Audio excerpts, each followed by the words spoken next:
పరిస్థితి. ఆ నేపథ్యంలోనే ఇస్తున్నారు అన్నటువంటిది అయితే టాక్. అవును.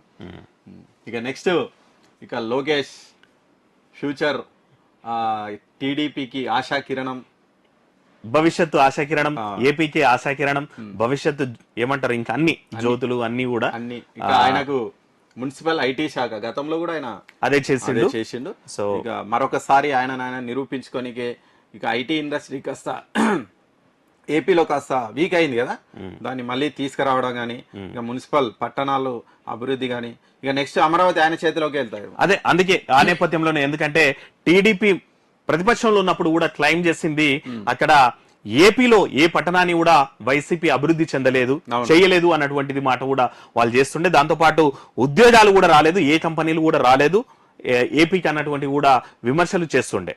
సో ఆ నేపథ్యంలోనే నారా లోకేష్ కి ఆ బాధ్యత ఇస్తే, ఎందుకంటే తనకి ఇంటర్నేషనల్ రిలేషన్స్ ఉన్నాయన్నట్టు కూడా వాళ్ళు చెప్తుంటారు.